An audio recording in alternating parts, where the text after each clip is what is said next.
Hey everyone, welcome back to my channel. Today we are dealing with watercolor. Hey, interrupting this video to let you know that I'm catching up on YouTube. Sorry I've been away for a while. I'm hoping to catch you up in some of these old footage that I have, and I will keep you posted. And all of my empty tubes. So all of these are empty, and that gave me a reason to buy new ones. So I technically did not break my art haul thing no buy, because I made the exception that I would only buy something if I ran out of another thing, and all of these are empty. These are the ones I don't want to rebuy. These are the ones that I only have left. And then this is a gouache. So if we're technically talking art haul related things, I did buy one new thing, and this was intentional because, as you all know, I am currently working on my 100 tiny paintings a year. Now, let me tell you how I'm very particular about things. So, this watercolor palette I made from my other watercolors, but it has been bothering me immensely that I took these tins, these pans from my other tins. So I'm going to put these pans back, and I'm going to make either a new one in here or use a new thing that I bought. So let's do that. Hello, little dude. How you doing? You my lovey? Okay, so it really does bother me when I am laughing at myself because I'm so ridiculous like this. It really does bother me when I have things like this. So I'm gonna put it back together. I thought it wasn't gonna bother me. I thought about it when I first did it, and it's just been something that is like non-stop thinking about. So I need to put it back. Yeah, so I've been away from YouTube for about 3 months or so, and I really miss it. I have all this old footage that I haven't had a chance to edit because of the chaos that I have been living in my house. And my studio was currently a transition space where I was holding a lot of old furniture that I had to give away, transitioning the space to a nursery, also not having access to some of my computer things, and kind of living in the in-between.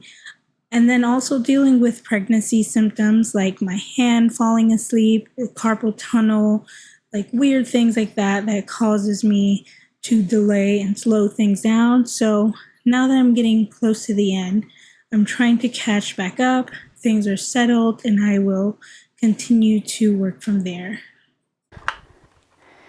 Okay, that only took 5 minutes, but they're back, and I'll leave these as is, and I'm going to probably figure out what to do with this, and maybe fill up with some more blank tins that I have.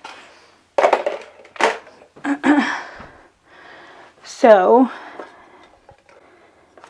I also wasn't loving this collection of colors, so that was the other thing. So let's see how many colors I can fill with this new thing. I also love that this was tinier.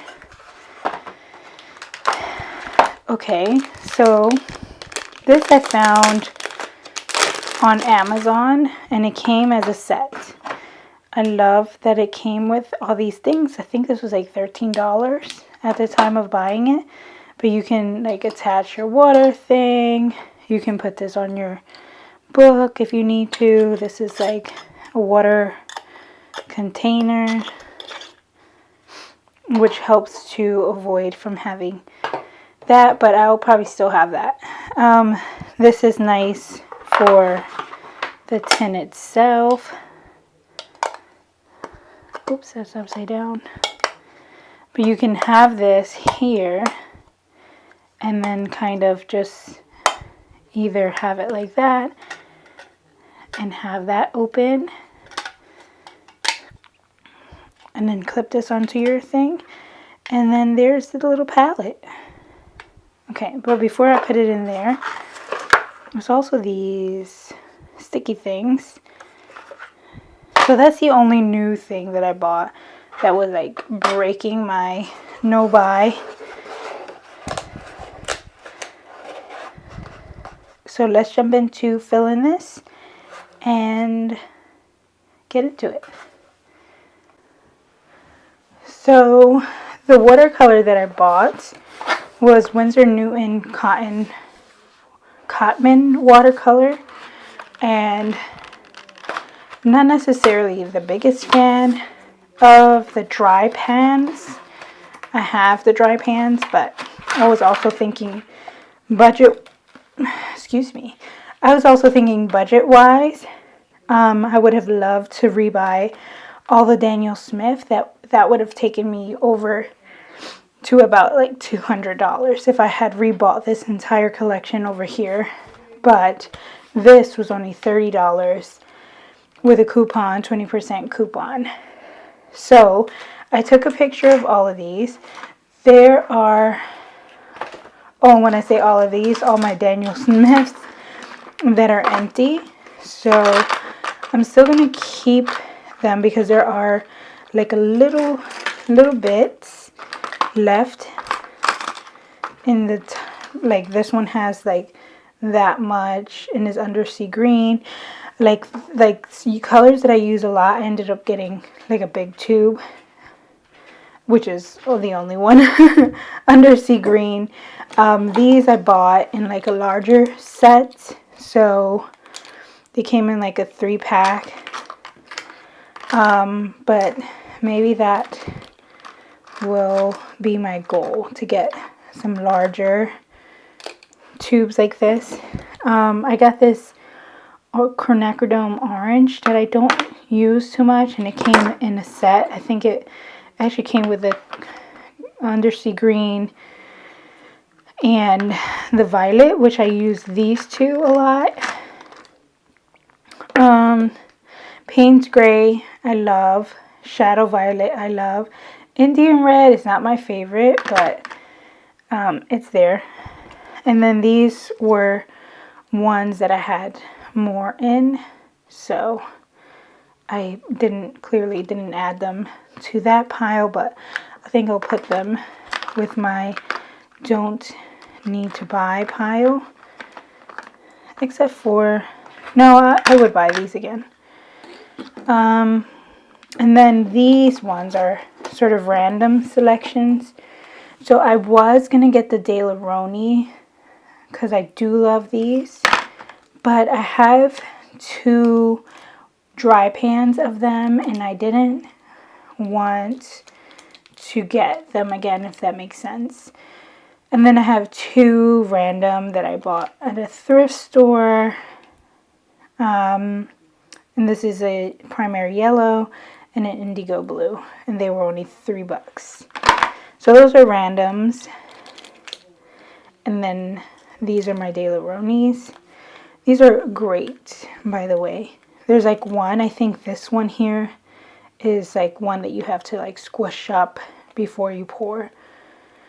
But that's with any watercolor, to move the pigment and the binder around. Okay, so that's my watercolor collection. I'm thinking about keeping these, but I don't know how many things can fit in here, so let's see. Okay, here's my final selection. So I think I won't use this palette anymore, which makes me sad. 12, 13, 14. Burnt Umber. I decided to switch out the raw sienna with the cat orange hue. Yellow ochre. This took way too long. Hooker's Green, Lights, Viridian Hue. Do I want Viridian Hue? I don't really like Viridian Hue. Whatever. Emerald, Cerulean Hue, Ultramarine, Permanent Rose, Alizarin Crimson, Yellow Lights, Lemon Yellow Hue, Cad Yellow Hue. So I decided to go with those because I was missing like a rosy pink color, or like my opera pink, and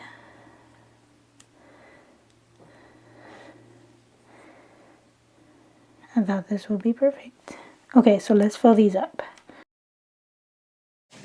So my intention with getting some of these palettes were to hopefully keep me going when my studio was wrapping up and getting packed up, but I didn't have enough time between work and technically moving within the home, and having a lot of baby things going on. So I didn't get to use as much of this palette as I would have liked, but I do have a couple videos that are coming. I've been out of my studio since late March, early April, and it is currently June 23rd. Tomorrow's my birthday, and I'm super excited. But I'm a little sad that I haven't had the chance to do as much art as I wanted to. There are a couple moments where I did get to sit down in my living room and pull out my art kit and play around with some of these pans and just have a little fun. But I'm very behind on my 100 painting challenge. But again, no rush because these are so small that I can do as many as I want in one day. So we are halfway through the year, almost. And I think once things settle in my new studio, which is currently in the basement, I think things will feel a little bit more normal again. We're just getting back to normalcy in our home within itself and having no mess around. Things have settled into their space. The nursery is done. The things are in the basement. Construction is almost complete. There's just very minor things that we have to do, like paint the walls and add base trim, but that's not too major. What else has to get done? I would say an organization. Yeah, for sure. Then that's going to be another video within itself, hopefully in the late future. Maybe after birth. I'm not too sure how things are going to go, but I have a couple videos lined up that have just been sitting here since February, March, April, but I promise to get back into the swing of things. So what I really loved about this palette is that it's much more brighter, as I mentioned in a couple of the other clips, and much more convenient size-wise than the other game palette that I was using. I do like that tin, the game tin, and maybe I can use it for a different group of watercolors. I've been dying to kind of create a tin, a set for that specific tin. I just haven't had the right collection yet. So this one was definitely useful for small travel art. And since my studio had been shut down for a bit, I was able to reach for this and at least be a little bit inspired. So my goal is to get back into things. I want to make bigger art. I found it challenging with the couple arts that I made with this 100 challenge, 100 year painting, you know what I mean, 100 paintings a year. What I found the most challenging is actually the size. And um, I think that for me, painting small is fun, but to only have that uh, ability to paint that small for this long was kind of boring to me. I think what makes a challenge fun is to be able to kind of switch things up. If you're working on a challenge and have other things going on at the same time, is definitely much more interesting for me than to just keep working on the same challenge. I'm super excited, however, to get my studio in the basement together. It is a kind of shared space with a lot of other things like our gym, our laundry machine is down there. We do have a bathroom, and the bathroom has a utility sink, which is much nicer than a typical utility sink. So I purposely picked it because I knew I was going to be working down there with my paint and stuff. But now I'm going to be connected to a lot of my other supplies, like my nonprofit stuff, and sometimes having those things separate from my art tend kind of created a difficulty to combine my art after school club and my nonprofit stuff, because sometimes they do go hand in hand, but it's going to be much nicer to have all the working things in one space. So cute. These colors are fun. So this paper is really good. This is the what is this paper? This is, oh my god, I just said it. Arches paper. So this was a single sheet that I had for years and years and years, and it's still going. I actually had it since I was in undergrad when I was a art student. So well over 15 years. Look at how cute.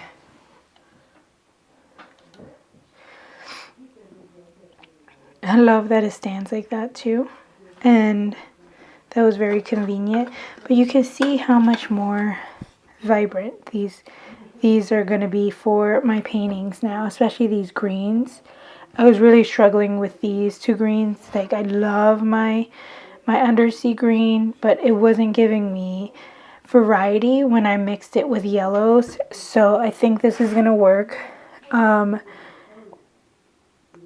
My ochre yellow is a little bit more dull than I think what I have. Maybe just blending. I'm not sure what happened to that ochre yellow. But I get my permanent rose now. So a lot of these were a little bit too muted. I know I wanted to say muted, but not this muted. This is just too light. Like, this was my highlight of my palette, and I couldn't get the right mixes. But Alizarin Crimson is definitely going to mix well with a lot of these other colors. The two blues are going to make some other greens, so that's going to be nice. And then I have one brown. I decided to do just burnt umber because I can mix cad orange to get like the raw sienna, or just add some red. So that's going to help a lot. And that's it. I hope you enjoyed this video. Let me know what you think of my tiny little palette. I'm going to let it dry before I close it. I love how cute it is. I'm going to definitely take advantage of using these. And I'm glad that I wrote the name before painting, because I was going to write the name in the back, but I like seeing the name in the front. So that's nice. I won't be using this, but I'll come back to it because I have tons of paint left over and I can make a different palette. So thanks for watching. I hope you like and subscribe, and I will see you in the next one. Bye.